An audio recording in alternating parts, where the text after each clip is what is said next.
Good Tuesday morning. Thanks for joining us on Kare 11 News Now. I'm Alicia Lewis. Developing this morning, the clock is ticking for lawmakers with less than 2 weeks left in the legislative session.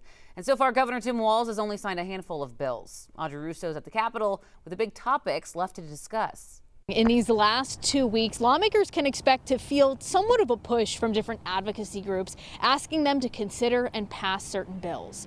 For example, tomorrow there's going to be a rally here at the Capitol from Minnesota Families for Public Schools asking lawmakers to consider what they call some key bills, ones that include compensatory funding and would repeal some cuts made to special education. Now, when it comes to another heated topic, funding HCMC, well, that's actually going to go before the House Tax Committee today. And the bill that lawmakers will consider would raise Hennepin County sales tax from 0.15% to 1%, with revenue going towards the struggling hospital. Now, we got a hold of a letter from the Minnesota Nurses Association that's going to be presented to that committee today. And in it, union leaders expressed support for the bill while also urging lawmakers to find more short and long-term funding options for HCMC. So again, just 2 weeks left here in this session. Lawmakers are also expected to tackle fraud in that time, and that's going to start with the Senate confirming Governor Walz's new pick for the head of the Department of Human Services, John Connolly. In the last 24 hours, we learned that the current DHS commissioner has been demoted to deputy. Back to you. Audrey, thank you. Developing this morning, the leader of the state's Department of Human Services is out of the top job. The Senate was supposed to hold Shireen Gandhi's confirmation hearing this morning before Governor Walz made the abrupt announcement. Gandhi says she will be staying on as deputy commissioner.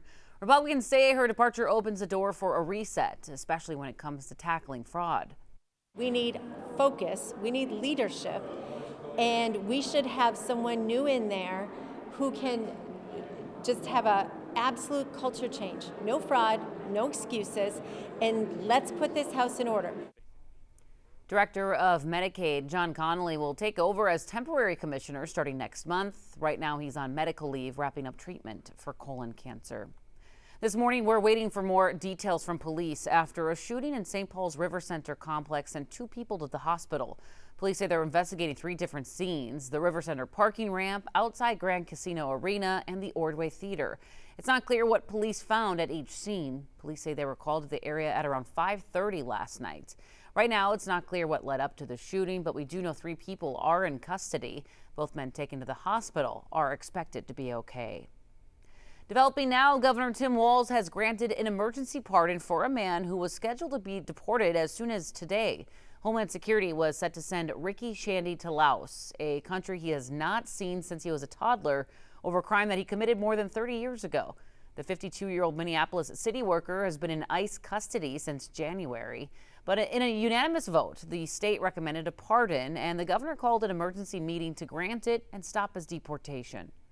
The interesting thing about Ms. Shandy is what you hope in this is the immense amount of positive letters of support for this, one being a former Minneapolis police officer who noted his heroics in saving a young family.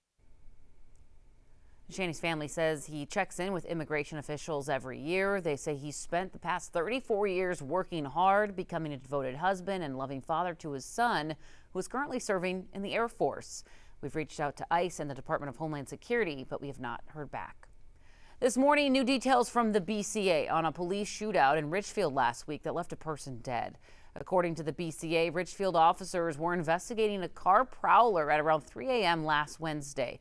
Police found DeSaver Hollis a block away, saying that he matched a suspect description from surveillance video.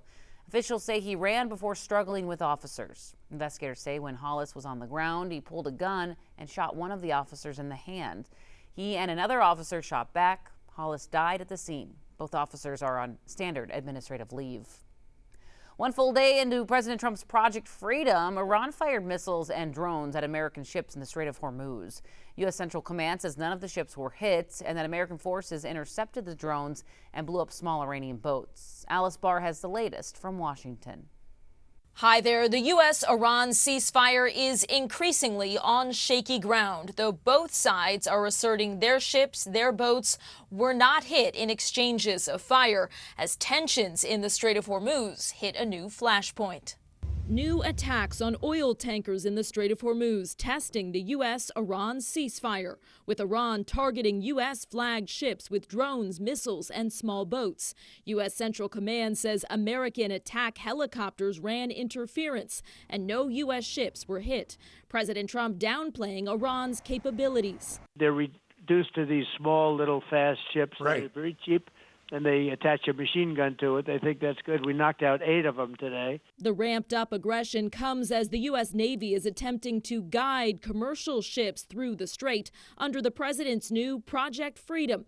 CENTCOM says 2 U.S.-flagged vessels made it through Monday as American consumers feel the pain of that vital energy route being choked off, with gas prices up more than 30 cents in a week. It used to be like $35 at full tank. Now it's like about $55. I'm 58 years old and I've never seen gas prices like this that I can remember.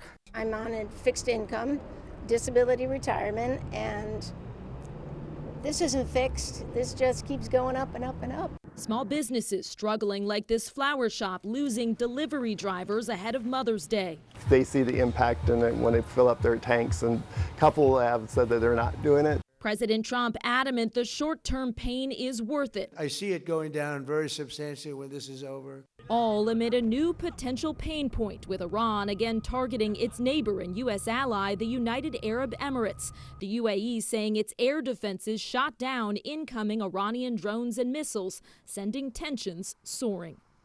One longtime oil industry analyst, Andy Lippow, estimates American consumers overall are spending roughly $1 billion more per day in higher fuel costs. More than half that increase comes from gas prices, but it also factors in higher jet fuel prices and other energy costs. In Washington, Alice Barr, NBC News.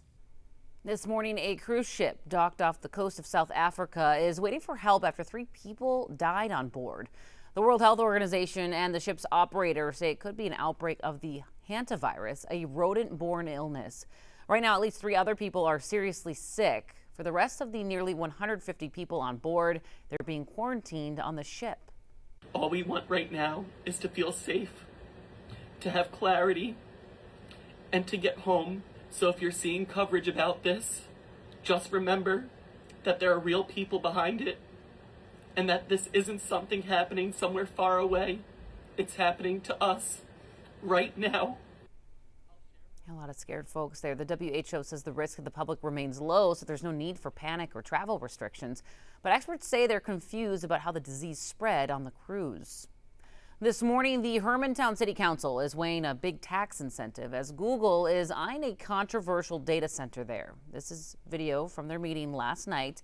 It's not clear if the City Council voted on a resolution to approve the development, but if approved, the plan would offer a $70 million tax abatement to Google, which says it plans to invest upwards of $2 billion to bring the data center to town. Google says in return it will cover the cost of extending city utilities to the site. It will also make payments to the school district. In Minneapolis, community leaders are breaking ground on a new amphitheater 10 years in the making. The new venue is on the north side of town on the McKinley neighborhood near the intersection of 94 and Dowling Avenue. The city worked with First Avenue, the Minnesota Orchestra, and the African American Community Development Corporation to make this all happen. It will seat up to 8,000 guests and is on 45 acres of land alongside the Mississippi River. City leaders say it's an important step in investing in the North Minneapolis community. I'm so glad we've lived up to the promise of this community and making sure that this really is going to happen. We can't take another letdown in North Minneapolis. And just so you know, Dana Frank told me the first act is going to be Nas with the orchestra, Mayor. That'd be cool. The amphitheater is set to open next summer. New this morning, we're learning Target Field concession workers could go on strike at any moment. The union representing them says 81% of their members voted to authorize the strike. Union leaders say they're attempting to negotiate a contract that respects their work. They've not said when or if they'll hit the picket line. Well, the Wolves are back, taking Game 1 of the Western Conference semis in Texas. Minnesota's win late last night came with a little help from Ant-Man returning from an injury, and he set a tone for Game 1. Ant finishing with 18 points in just 25 minutes.